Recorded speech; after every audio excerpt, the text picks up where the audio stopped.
I have no announcements, so we'll get started with questions. Julie. Thank you. The Libya report that the administration sent to the Hill yesterday seems to have only increased some of the anger and criticism among members of Congress, and Speaker Boehner says he still wants an additional legal rationale for the U.S. involvement in Libya. Are you planning on sending him anything by tomorrow, as he's asked, or are you satisfied with the response from the report? Well, two things. First of all, we have, from the beginning, consulted regularly with Congress, more than 40 times, and 41 at least if you add yesterday's substantial report that we provided to Congress, which included our legal reasoning with regards to the War Powers Resolution. So I don't anticipate further elucidation of our legal reasoning because I think it was quite clear, and I can go through that with you if you like. I think, and let me just say that we absolutely respect Congress's interest in this issue and desire for consultation and answers to their questions, and that's why we have been so responsive, including with the substantial report that we provided yesterday. I think it's noteworthy that the views expressed in the Speaker's letter stand up in contrast to the views he expressed in 1999 when he called the War Powers Act, quote, constitutionally suspect, unquote, and warned Congress to, quote, resist the temptation to take any action that would do further damage to the institution of the presidency. I make an observation about that because I think it is worth noting in the current context. So do you think Speaker Boehner is playing politics now by trying? I simply think it's important to know what his views were then. And what's important about that, too, is that this was 1999, and he had concerns about the actions that then President Clinton was taking in the Balkans, and yet, despite those concerns, urged Congress to resist invoking the War Powers Resolution because of the potential damage it could do to the institution of the presidency. So I think that the context here is worth noting. That is all. And I think that our legal reasoning, which we provided to Congress, is quite complete and stands alone and doesn't need any addition. If I could just switch to Afghanistan quickly, do you have any update for us on whether the president has met with General Petraeus or plans to do so today or tomorrow on the Afghan withdrawal? Sure. Thanks for the question.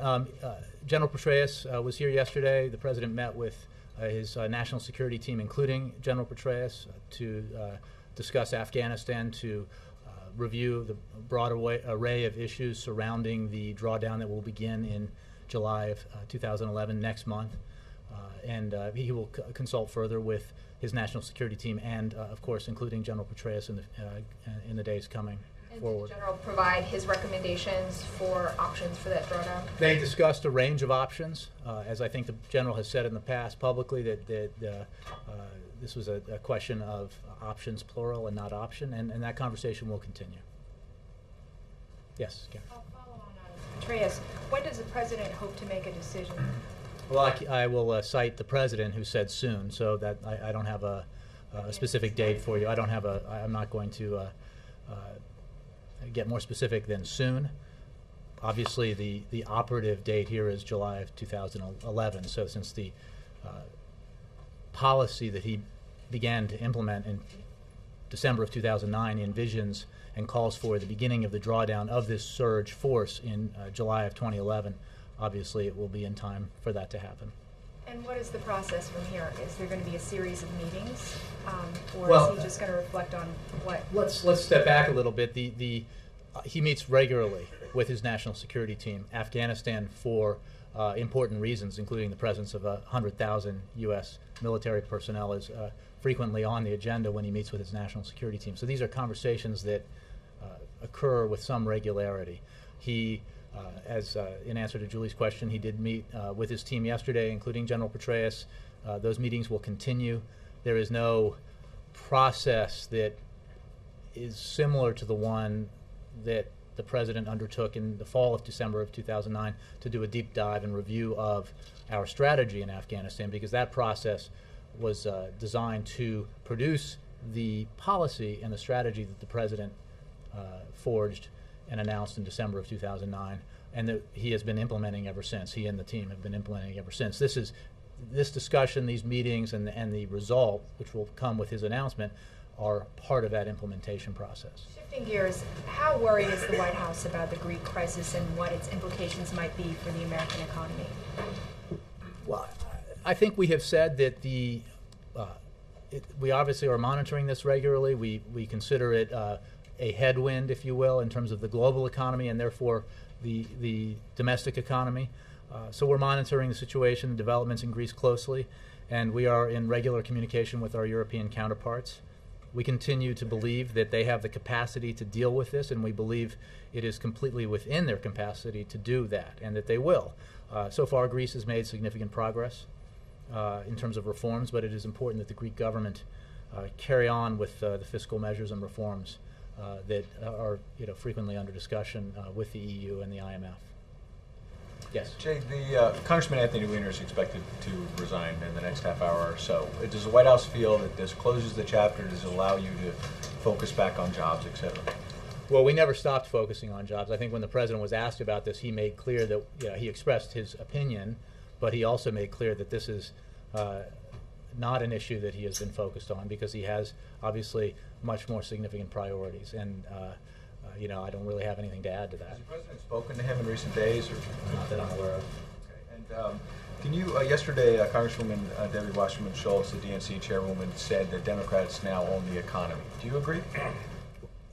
We all own the economy. We all work together in Washington to devise policies to improve the economic situation.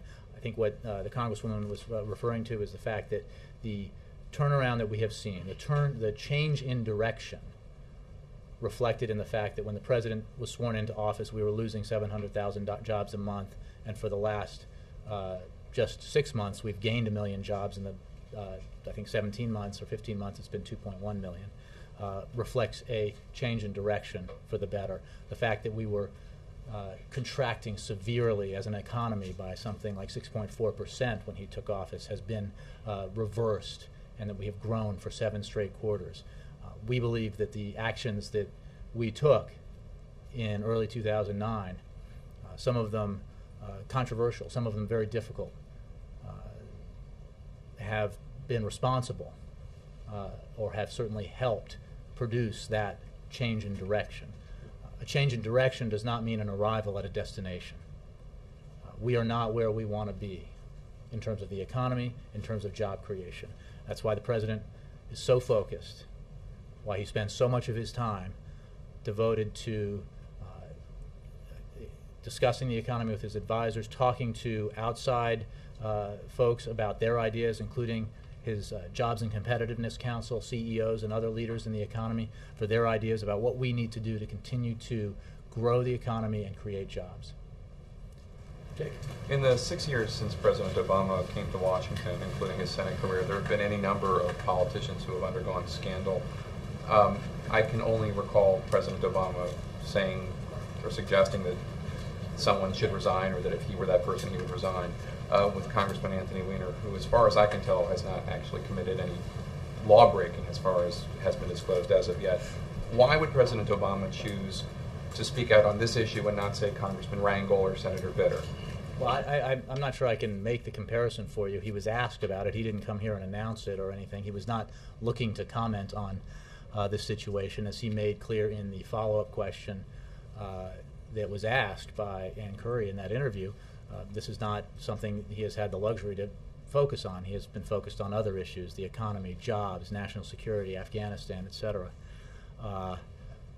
However, I think he made clear that he agreed with Congressman Weiner that that the behavior he exhibited was inappropriate, that he had embarrassed himself and obviously his family, and asked the question, he responded. But I don't think he was looking to make a particular point beyond that, simply responding to the question.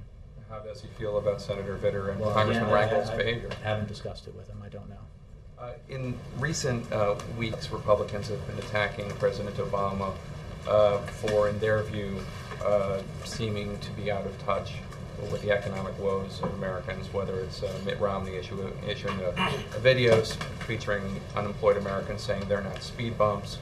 Senator Mitch McConnell on the floor of the Senate yesterday suggested that President Obama was joking about the stimulus not working in that Jobs and Competitive Council event in North Carolina, when he talked about shovel-ready is not as shovel-ready as they had anticipated. Do you guys have any response? Does the White House have any response to this charge? I think it's patently obvious that the president is focused on the economy, that he takes enormously seriously the hardship that Americans continue to endure as we emerge from the worst recession most of us have ever seen in our lifetimes. One of the reasons why he asked his office to cull 10 letters a day for him from the 40,000 that are received by this White House addressed to him every day is because he wanted to, in their own words, read about the travails that some Americans are going through, and especially if you imagine, when he initiated this practice back in the early part of his administration, when we were in an economic freefall, and obviously that hardship continues. The president feels that very keenly. It is why, again, it is the primary focus of his administration, the primary focus of his waking hours. What he can do, what we can do as an administration, what we can do as Americans, as Republicans and Democrats together, to continue to grow the economy, continue the positive progress we've made, and most importantly, continue to create jobs. I'm sure you saw in the ABC News Washington Post poll last week, President Obama was under 50% for the first time I can remember, when voters were asked whether or not he understands the problems of people like them. Are you concerned at all that the president is conveying the opposite of what you just said? Look, what he does every day is focus on his job and what he can do to help the American people. Polls say a lot of different things. I think that the reality is that when you are worried about losing your job, or you've lost your job, or you worry about losing your house, or your mortgage is underwater, that anxiety is real and understandable, and it affects how you view your own prospects. It affects how you view the overall economy, and it affects how you view your leaders in Washington. And understandably, what this president believes is that he came here for a reason, which was to help America, to help change the direction of the country, and to help specifically, given the circumstances, the dire circumstances that were here when he took office, to reverse a catastrophic economic collapse that was unfolding as he moved in. That work continues. We have changed direction. We are growing. The economy is growing. It is no longer shrinking. We are creating jobs. We've created more than 2.1 private sector jobs, 2.1 million private sector jobs. But that work continues. This recession caused the loss of 8 million jobs. 8 million Americans lost their jobs in this recession. That is a deep hole. And there is no other task that he has been more dedicated to since he took office than to digging us out of that hole, or climbing out of that hole. But the work continues, and that's why he says, we're not done. We're a long way from done. And that's why we have to make the right decisions as we get our deficits under control, as we address our long-term debt, that we do these things, these important things, in ways that further our potential for economic growth, increase our potential to create jobs, and do not in any way reverse the progress that we've made. Yes? Jay, if I could just ask you to respond to specifically to Boehner's remarks today on Libya, where he said we're spending $10 million a day. We're part of an effort to drop bombs on Gaddafi's compounds. It doesn't pass the straight face test, in my opinion, that we're not in the midst of hostilities. Well, I think you have the 30-plus pages that we provided to Congress. Well, no, there's a substantial amount of material there in answer to all the specific questions that Congress have asked, members of Congress have asked, and we simply disagree, and we think that the U.S. forces are playing a constrained supporting role in a multinational coalition whose operations are both legitimized by and limited to the terms of a UN Security Council resolution. As we made clear yesterday, we believe U.S. forces are not engaged in the kind of hostilities envisioned by the War Powers Resolution. U.S. operations do not involve a number of elements traditionally associated with hostilities, including sustained fighting or active exchanges of fire with hostile forces, the presence of U.S. ground troops. Let me reiterate, not a single U.S. ground troop in Libya, now or ever. U.S. casualties are, they also lack U.S. casualties or a serious threat thereof, or any significant chance of escalation into a conflict characterized by those factors. Our conclusion, therefore, that these constrained and limited operations do not amount to hostilities under the War Powers Resolution is consistent with War Powers Resolution interpretations put forward by administrations of both political parties dating back to the statute's 1973 enactment. I think that that is a comprehensive and thorough legal analysis. Obviously, as a lawyer yourself, Chip, you know that there is a long history of legal debate about the War Powers Resolution. We do not expect every person to agree with this. We believe that it is accurate and sound legal analysis. Was the president personally involved in formulating what you just read? Yes. He worked with Well, what I can say is that he certainly, it is his position, and he worked with White House counsel and his team, and as a constitutional lawyer himself, he is obviously,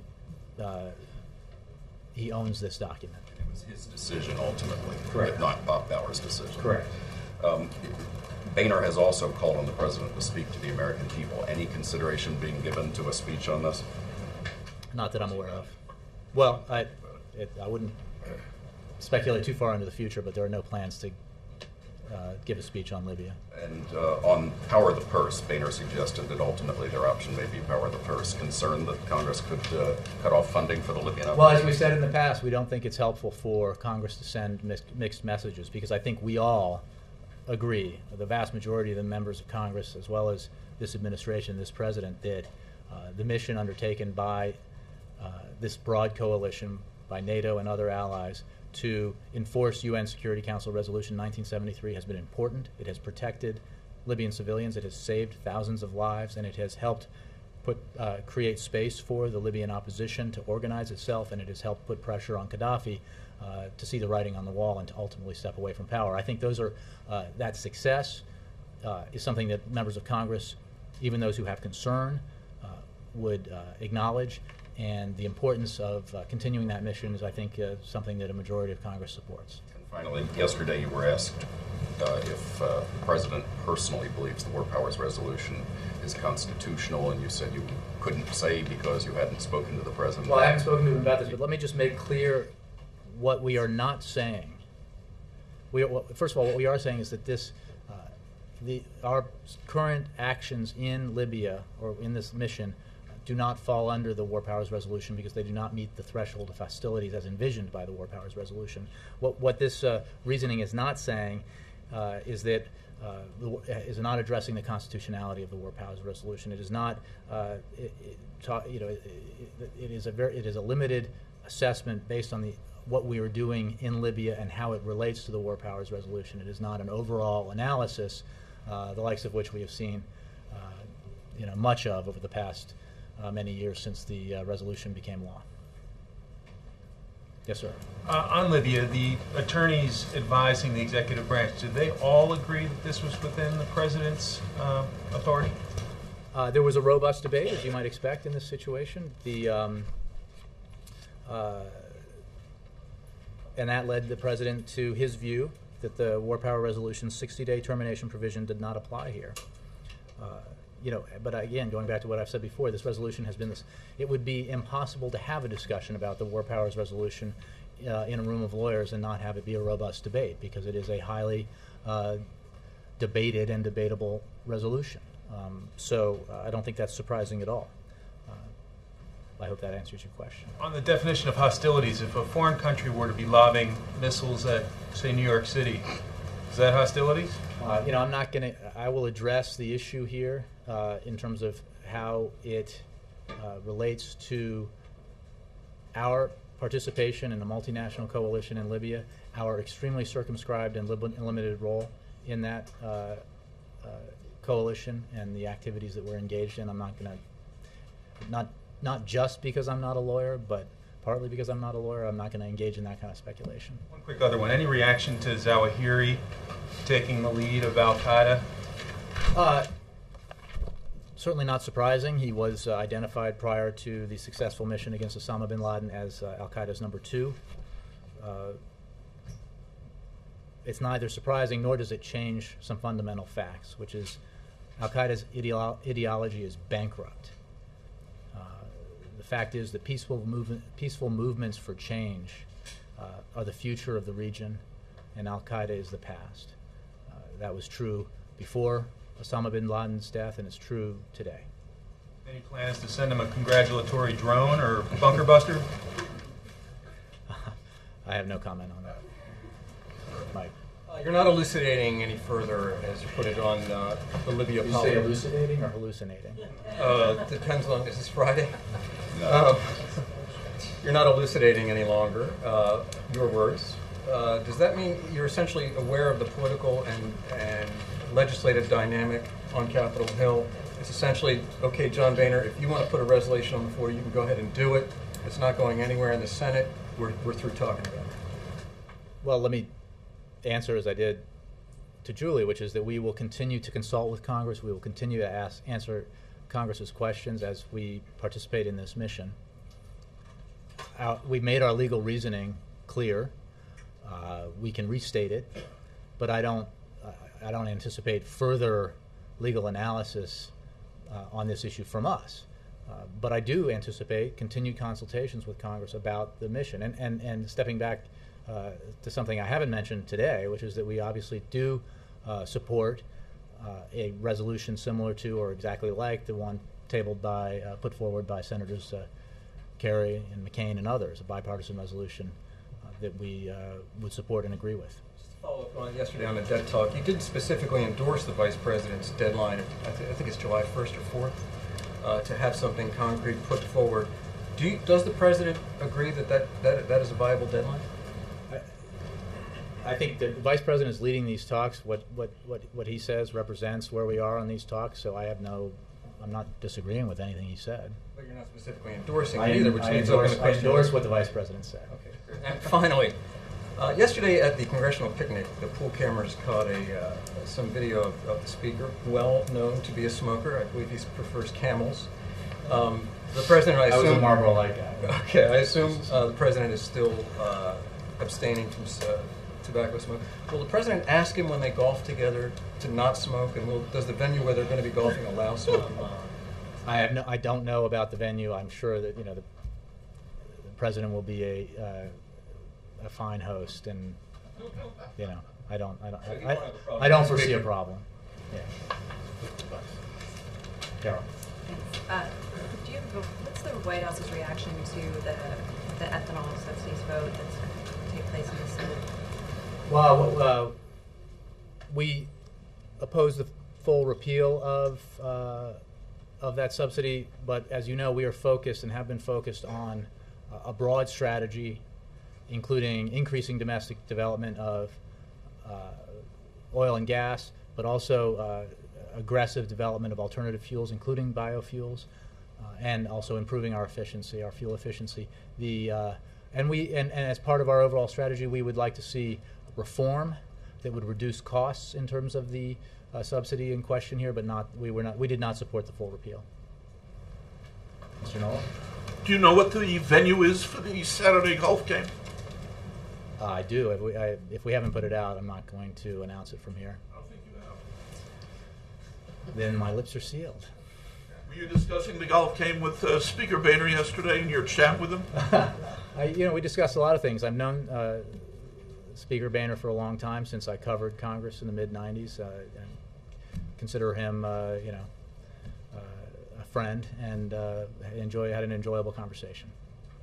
And the legal arguments in the Libya document yesterday, are those the same legal arguments that Justice will use in answering the lawsuit filed yesterday by members of Congress? I don't want to prescribe how lawyers might actions they might take, but I certainly think the legal reasoning we put forward yesterday, the analysis we put forward yesterday, would be a foundation for a response. Just to follow up on Karen's question, is the President receiving any special briefings on the Greek debt crisis right now? He has been briefed specifically on it. Not that I'm aware of today, although he did get, as part of his overall briefing, I'm sure it included paper on Greece. But he may have gotten something specific on Greece today. I'm just not sure. Okay. And also, any updates on the government reorganization plans and when that might be released? Yes, I can. I do have something on that. As you know, the President called for a reorganization of the government in his State of the Union address because he believes that government should be retooled to meet the needs of the 21st century. This set of recommendations is part of an overall effort to streamline government, cut waste and duplication, increase effectiveness so that we can create a system that will help Americans and businesses compete. The analysis, options, and recommendations were submitted to the President by Jeff Zients and Lisa Brown on June 9th as directed. The President will review the recommendations submitted to him over the summer and discuss them with his team. And when he completes his review, I expect he will make a public statement about it. So does that mean the review isn't expected to be completed until the fall? Or I don't want to put a timeline on it. The submission of the recommendations was made on June 9th as directed by the President. The President will review it over the summer, so sometime within the post-review period, I'm sure he will, as he meets with his team, make a public statement about the recommendations. Yes, sir. What's the roadmap between the meeting today on the Hill with the Vice President and July 1st? I anticipate more meetings. I don't have an announcement yet to make on when those meetings will take place, but we continue to look to intensify the process. Deliberately, we've been unspecific about the progress that has been made, but consistent in describing what has transpired as progress, and not just us, but other participants. And we continue to believe that they've made important progress in those negotiations, and are optimistic about the prospect of an agreement. Back to the Petraeus meeting, what's the rationale for waiting a day to acknowledge that, and the fact that there was a national meeting security happened council? after the briefing. I was asked yesterday; it hadn't happened. I mean, you seem to repeatedly stress that this is not part of a wholesale reevaluation of strategy. Are you trying to purposely downplay this whole notion that we're going to get a big announcement, big speech coming? No. But what I think happened is that I'm just simply saying, because most folks here reported on that rather unique and unprecedented process that the President oversaw and initiated and oversaw back in the fall of 2009, and I simply didn't want people to expect a repeat of that unique and unprecedented. That's probably redundant, but unprecedented process. So that's all. I'm not trying to downplay it. We think it is very significant that he is doing what he said he would do. To some degree of skepticism back when he announced this policy. Remember the inclusion of the July 2011 date as the beginning of a drawdown of those surge forces that he was sending into Afghanistan was viewed by some in some quarters as not serious. It was deadly serious, and the President is doing, as he tends to do, exactly what he said he would do, and he is implementing the policy and the strategy that he put in place in December of 2009. That strategy has met with some significant success, and he is reviewing the situation and will make an announcement relatively soon, as he said, about the pace and slope of the drawdown that will begin next month. And I'll ask again, because I've been asked several times already today, is the President still intending to have some sort of formal speech to present this, the particulars of the immediate drawdown and the early stages of the plan ahead? Well, when you say still intends to, I don't know that we've ever suggested that he would make a formal speech. We haven't decided yet on the venue or the format by which he will make the announcement, but he will address it. He will, in his own words. I'm confident of that, but I don't have an announcement about venue or form. Jay, why was the Petraeus meeting on the schedule? Not every meeting the President has is on his public schedule, as you might expect. Something like that is on the schedule. Not all of them, but your routine National Security Council meetings in the sit room typically are on the schedule. Well, the monthly meetings are, the weekly meetings with Secretary Gates, Secretary Clinton are, but not all the meetings he has are. This was an additional meeting to the routine meetings, and we didn't put it on the schedule. But when asked, I've answered the fact that he did have this meeting. Yes, Ann. Thanks, Jay. On Libya, what happens now? You say the President disagrees with Congress. Speaker Boehner says he wants an answer tomorrow on whether the Office of Legal Counsel agrees with this assessment of the President. You say you're not going to give any more legal assessment to Congress. What happens in a deadlock like that? Who wins? Does the president win? Look, I think the important thing here is not about who wins in terms of partisan politics, and it's about Policy. well, we are continuing with the mission and our participation in it. We continue to consult with Congress. We continue to answer questions when they have them. We have provided the legal analysis that was sent yesterday to Congress, and the process moves forward. And I think, as I answered in a response to a question from Mike, we would support and endorse the vote on the resolution put forward by the bipartisan resolution put forward by Senators McCain and Kerry and others, and and so we continue. And the important thing is that we understand what is happening in Libya, the tremendous progress we've made, the fact that the president has done exactly what he said he would do. Again, to some degree of skepticism evinced by the very people I'm looking at now, that he would do what he said he would do, which is have the United States military take the lead in this operation in the initial days because of our unique capabilities, and then within days and not weeks, the U.S. would step back and other partners would take the lead in this mission. That is what happened, and it has been true ever since. He said that there would not be U.S. ground forces in Libya. He meant what he said. And he has said that our mission there is described by and limited by United Nations Security Council Resolution 1973, and he meant what he said.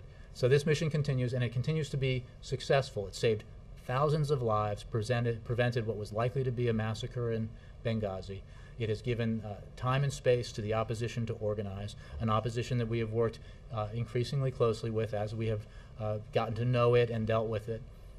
We have worked hard to free up funds that have been frozen, that Gaddafi regime funds, so that the opposition can use those funds for assistance. And we believe that the Libyan people will have the opportunity to decide their future, their political future. So, current military policy, the president won't budge. Again, I can't improve upon the substantial report that we sent to Congress yesterday, and we are continuing with our supporting role in that mission. Yes, Abby? Putting aside the legal justification for just a second, the report says that the mission has cost about $700 million. Up until this point, it projects that by September it will be up to $1.1 billion. That's a lot of money in the context of the budget cutting and trimming of programs that already exist. How do you justify that to the American people, and when well, I think the President has justified it clearly in terms of why it is in the interest of the United States to participate in this mission in the form that he is has our forces participating in it. It is also important to note that the money that you mentioned is coming from existing funds. There is no request for a supplemental, and it is money that would have been spent on other things like training missions that are being fulfilled by the actual missions being performed. So this is not new money. And we believe that it continues to be in U.S. interest to participate in this mission in the limited manner that we are participating in it, because it is in our interest within this multinational coalition to continue to protect Libyan civilians, to continue to enforce a no-fly zone and an arms embargo, to give the opposition time and space that it needs to organize. Expectation going to be that we'll be operating in the same capacity until September?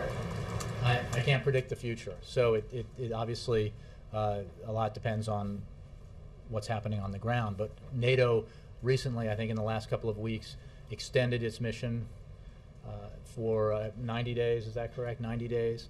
And obviously we are participants in that mission. But to anticipate what Libya will look like in September is something I'm not prepared to do. Cost something that President Obama is considering when he's making decisions about how involved?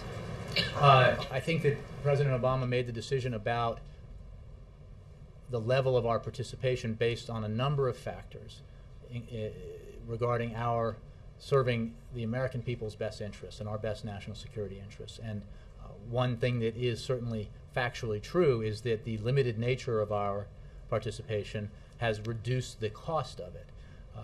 More importantly, in terms of its success, the multinational nature of the mission has ensured that this has not been something that the United States owns, that it is a broad coalition, including Arab partners, that are responsible for this, that decided collectively to take this action. And we believe that doing it in that way enhances the prospects of a positive outcome for Libya. April. Jay, two questions. One on the economy. Last week, the Labor Department came out with a report, the black labor force in the recovery. And the Labor Secretary said the President and the Vice President did see this report. What next? What's the next step as the black labor force has been hurting for decades in this country? No question. And this is a matter of significant concern to this administration, as is the overall situation with employment. Unemployment is too high. We are working every day to bring it down, to make sure that Americans who are looking for jobs, minorities and non-minorities who are looking for jobs, can find them. So there is no higher priority here, and we are working hard to address overall our economic growth and our job creation. And also on the other question, on the War Powers Act, the President wants to keep calm waters between the branches. Why didn't he just have a conversation and just say, look, this is what we're intending? Why didn't he do that to Congress? The President has consulted with Congress on this. His members of his team have consulted regularly on Congress, with Congress on Libya.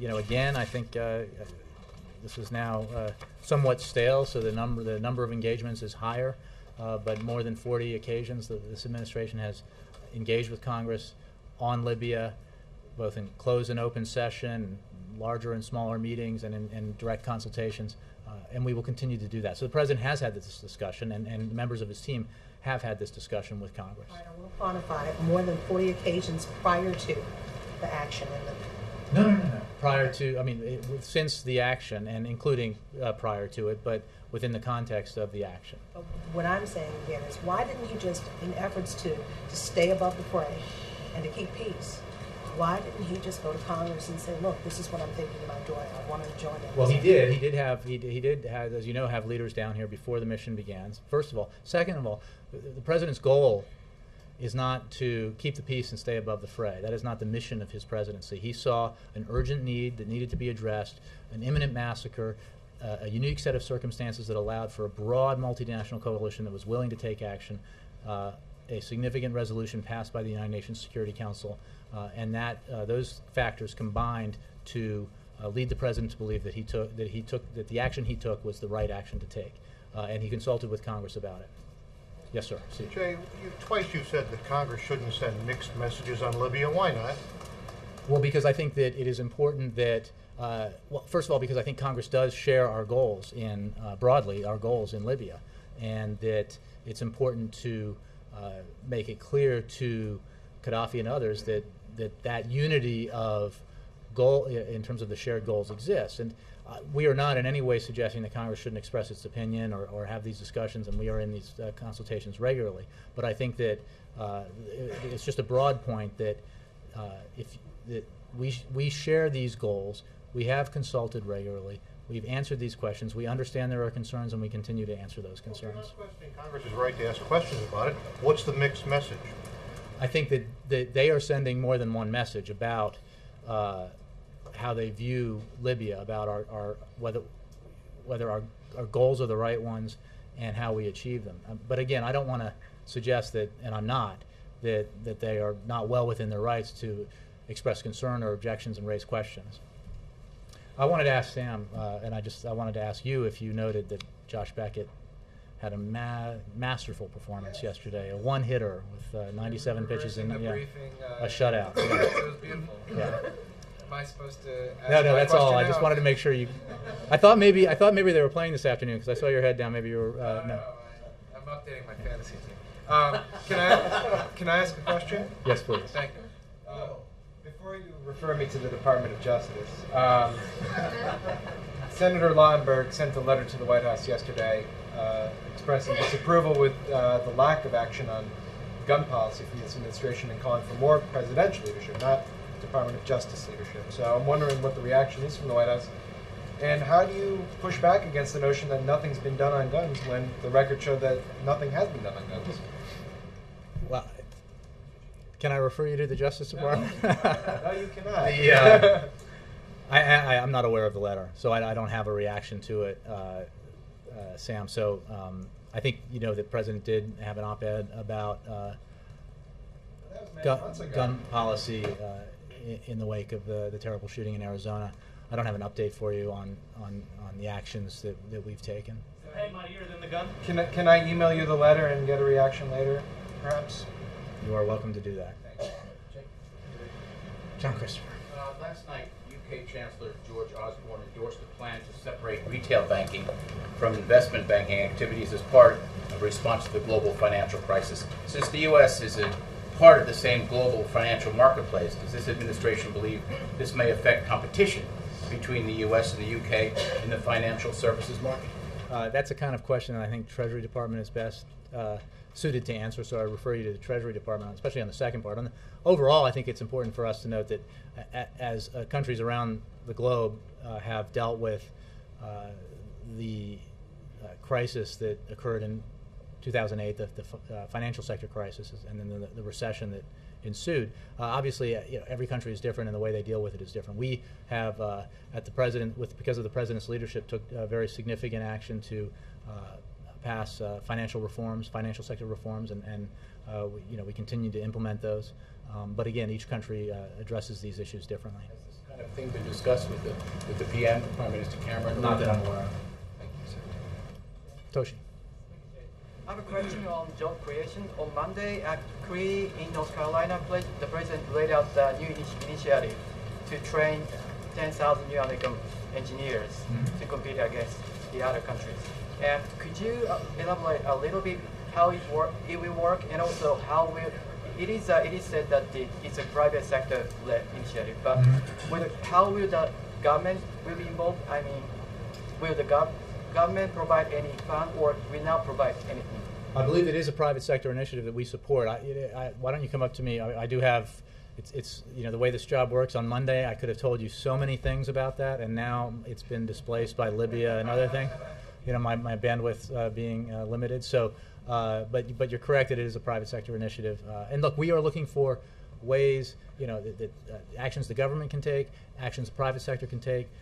This is an all hands on deck situation, as it has been since the moment we came to the White House. So, President was very encouraged by the Jobs Council meeting and the ideas that were generated there. I think 24 ideas, many of them very promising, he thinks, and that was just one of them. George.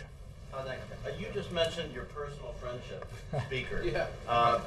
In this week of golf games and picnics, can you talk about the value? I have no plans to play golf with anybody, frankly. But talk about the value of building personal relationships between the President and leaders from the other party in Congress. Look, I think he, and I've addressed this before, he feels that it is a very useful thing to do. And I know the Vice President, whom I also work for and worked more directly for in the past, feels very strongly about this too, that part of what's happened in Washington has been that the normal human interactions you have with people that you might disagree with on policy have become far and fewer between, and that's not particularly helpful for constructive dialogue. Because we have big issues and the nature that we need to solve. And the nature of our system is that, for better or worse, and we think for better because we think it's an awfully good system, the American system, it requires bipartisan cooperation to get anything significant done.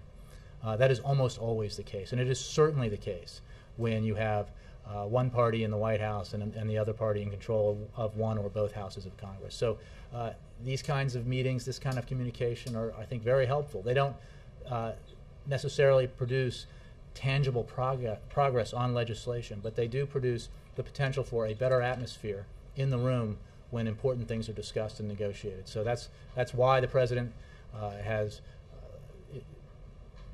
encouraged the kind of encounters that he's had with members of Congress, with leadership, with Speaker Boehner and Senator McConnell, for example, as well as Democrats, why he asked the conferences and caucuses of each house to come to the White House, earlier this year, and why he invited the Speaker to play golf this weekend. Does it make it easier for him to cut through staff and just pick up the phone and call somebody like the Yes. Speaker? No question. No question. Thanks very much. I know you guys got somewhere to go, 2 o'clock, right?